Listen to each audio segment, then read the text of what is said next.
Like we know, West Asia is on edge, bracing for an Iranian attack. The region is tensed over what form it will take. The next few hours are critical as the possibility of a wider war expanding in the region is increasing. Iran is reportedly preparing to launch an attack on Israel as what it calls retaliation for the attack on its embassy in Syria on the 1st of April.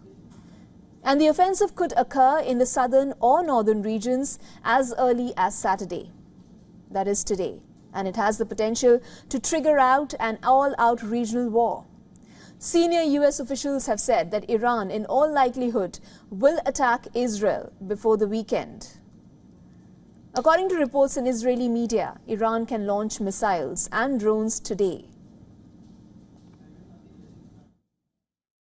I can't speak to what the intelligence picture tells us in terms of the size, scale, scope of what that attack might look like, but except to say that we're taking this seriously, and believe me, so are our Israeli counterparts taking it seriously.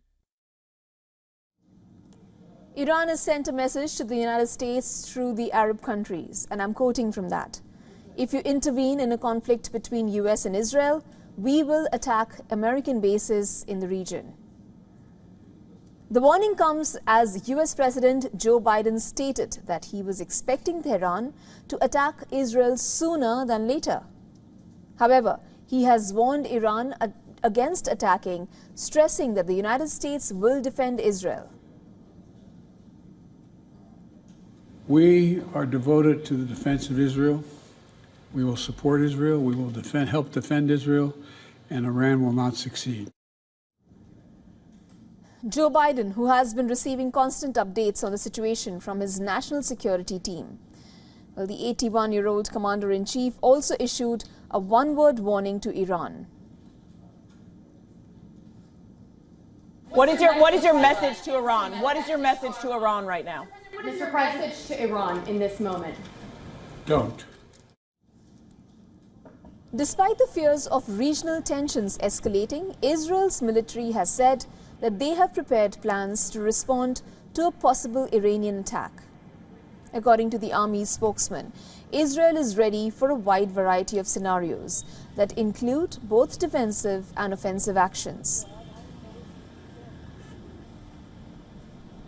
In the last 24 hours, we conducted reviews of plans for a wide variety of scenarios following reports and declarations of an Iranian attack. The commanders presented to the Chief of Staff the plans for defending and attacking and adjusting the operational response in all the areas. While municipalities in Israel have reportedly been told to prepare for an attack, they have been told to ensure that all public shelters are ready for use. Civilians have also been asked to remain vigilant. Following a sharp rise in the tensions, countries including India, France, Russia, Poland and the United Kingdom have warned their citizens against traveling to Israel, and in some cases the wider region amid threats of an Iranian attack. The French Ministry for Europe and Foreign Affairs has advised its citizens against traveling to Iran, Lebanon, Israel and the Palestinian territories. Along with France, India has advised its citizens not to travel to Iran or Israel till any further notice is issued. The travel advisory made by New Delhi comes as Iran is home to some 4,000 Indian nationals, while about 18,000 Indian nationals live in Israel. In addition to that, the advisory by India came in the middle of the government's efforts to facilitate travel of thousands of Indian construction workers to Israel, which is facing an acute labor shortage. According to reports, the flight for some 6,000 Indian workers has been halted. The Indian nationals were expected to arrive in April-May under a bilateral agreement between India and Israel. Meanwhile, the United States has asked its consulate staff in Israel to not travel outside the Greater Tel Aviv, Jerusalem and Beersheba area. Moreover, amidst the heightened tensions, some flights have also been cancelled to Tehran. The German airline Lufthansa has extended the suspension of its flights.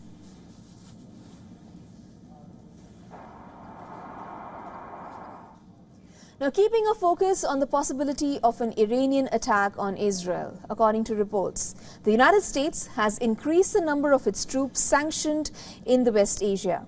The U.S. Department of Defense says it is moving extra troops and military assets to sites in West Asia.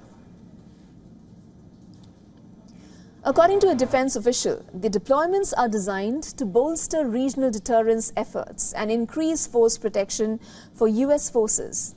No official number has been released by America on the number of troops involved or the assets being directed to the area. According to reports, the U.S. has about 40,000 military personnel deployed throughout the region right now, while about 1,000 more are headed to the area to help construct a floating pier off the coast of Gaza to help with the delivery of humanitarian aid there. The United States has also dispatched the aircraft carrier USS Dwight Eisenhower as a warning to Tehran. The aircraft carrier is equipped to intercept missiles and drones launched by Iran. This is not the first time the U.S. has deployed its naval forces in that region particularly. Well, America's military presence in West Asia has been prevalent since the start of the war between Israel and Hamas. Washington has deployed a wide range of carrier strike groups, Navy ships, NAVCENT task force, as well as U.S. Coast Guard cutters in the Red Sea and the surrounding areas.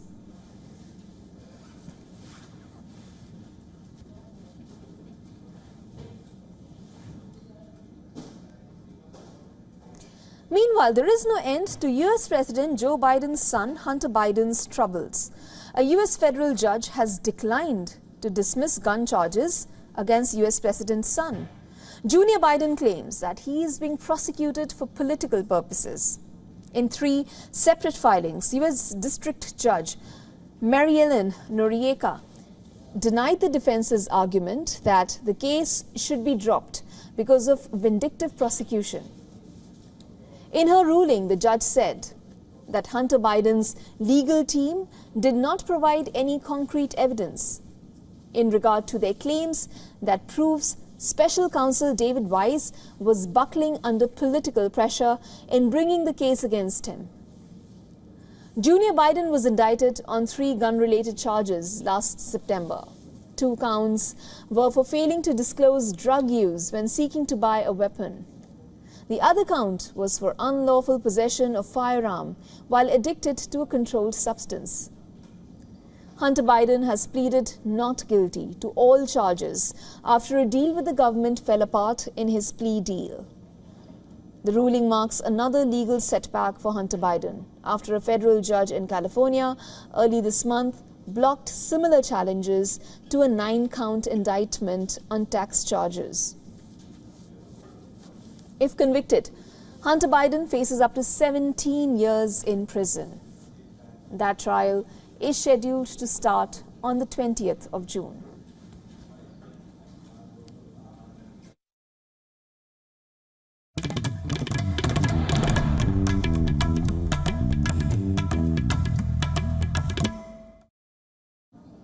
Well, India is set to go to polls in the first half of 7 in just a few days from now. Well, tapping right into the first phase of the 19th of April, let's take you through some major developments in the build-up. Indian Prime Minister visited Jammu and Kashmir on Friday, addressing a public rally in Udhampur. The Prime Minister expressed hope for a quote-unquote new Jammu and Kashmir, signalling at the restoration of statehood. Also, as part of his election campaign, the Prime Minister countered the opposition parties over the abrogation of Article 370. He said that the opposition aims to divide the country by falsely propagating the contentious article. Prime Minister Modi warned the opposition of dire consequences if the article is restored, adding that public outrage will be one of them. Listen to this. नए जम्मू कश्मीर की नई और शानदार तस्वीर बनाने के लिए जुट जाना है।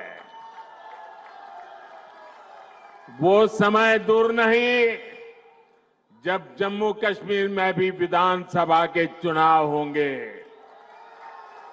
जम्मू कश्मीर को वापस राज्य का दर्जा मिलेगा। Indian election authorities have airlifted 188 security personnel to Jammu and Kashmir's Kishtwar district. Kishtwar, which is a part of the Udhampur-Kathua parliamentary constituency, will go to polls on the 19th of April. The first phase of India's elections. Some areas in Kishtwar are completely cut off from the mainland. Excessive levels of snow makes the region inaccessible. The 188 personnel have been deployed across 34 polling stations in the area. The Indian Air Force has deployed Mi-17 helicopters to help in the transportation of polling officials. Additionally, helipads have also been established to ease the process. Another one from Jammu and Kashmir ahead of the first phase of polling there on the 19th of April. The Election Commission of India has made it easier for Kashmiri migrants to vote. Kashmiri migrant voters based in Jammu and Udhampur districts will no longer be required to fill the Form M. As per the Election Commission, the form makes these voters face additional bureaucratic hurdles. The latest development is in line with the demands of the state's migrant voters. The decision has been welcomed by the displaced voters of the state. The Election Commission announced the change during its full commission meeting on Friday.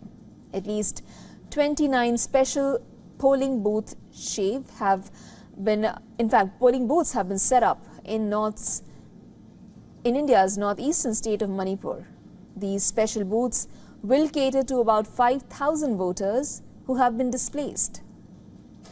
Following the horrific ethnic violence that erupted in the state last year, the displaced population has been housed in camps and will be provided transportation to reach their designated polling stations. As per the state authorities, some additional polling rooms are to be opened in relief camps.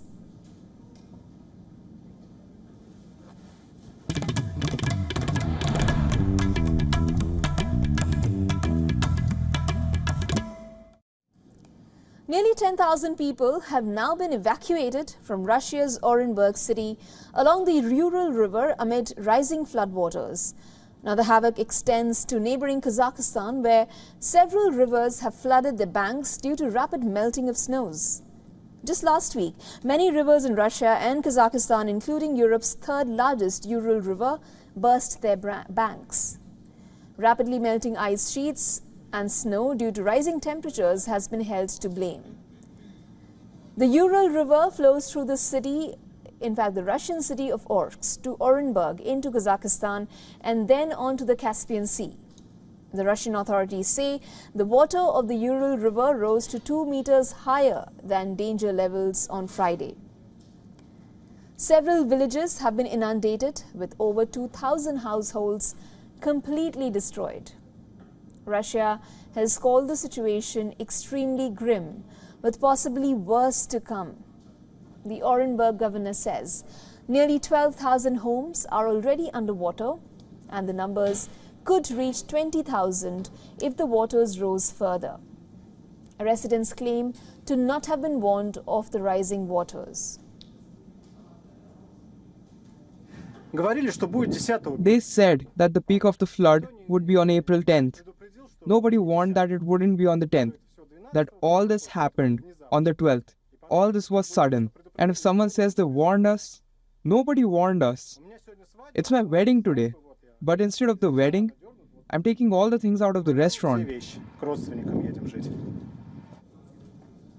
The flood is being described as the worst to have hit the region in over 80 years. The rising waters have posed a huge threat in northern Kazakhstan. 10 of the 14 provinces of the country have been put on high alert, with food hitting more than half of the country's area. Authorities have halted the number of evacuees at 100,000, which is expected to soar if the waters remain uncontrolled. Several of the country's dams and reservoirs are full to capacity.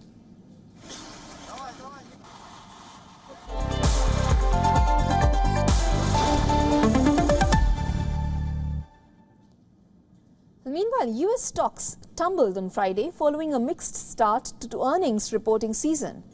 Worries about potential escalating tensions in West Asia rattled financial markets, pushing investors to look for safer places for their money. The S&P 500 sank 1.5% to close out its worst week since October, when a huge rally on Wall Street began. The Dow Jones Industrial Average dropped 475 points or 1.2%, and the Nasdaq Composite fell 1.6% from its record set the day before. JP Morgan Chase was one of the heaviest weights on the market and sank 6.5% despite reporting stronger profit for the first 3 months of the year than analysts expected. The nation's largest bank gave a forecast for a key source of income this year that fell below Wall Street's estimate, calling for only modest growth. But the pressure is always on companies to produce fatter profits, but it's particularly acute now given worries that the other main lever that sets stock prices, interest rates, may not offer much lift in the near term. This year's jump in oil prices has raised worries of more upward pressure on inflation. Oil rose again on Friday as tensions continue to roil in West Asia. Israel has said it could strike Iran if it launched an attack from its territory following the killings of Iranian generals in a blast at the Iranian consulate in Syria. Brent crude, the international standard, rose 0.8% to settle at $90 a barrel. It briefly topped $92 during the day. But at the same time, Treasury yields in the bond market sank and the price of gold rose, which is typical when investors are herding to investments seen as safer. According to reports, banks are leading off a reporting season where analysts are forecasting companies in the S&P 500 and it will deliver a third straight quarter growth. Now, looking ahead, this upcoming week will feature reports from such big names as Bank of America, Johnson & Johnson, and the United Health Group.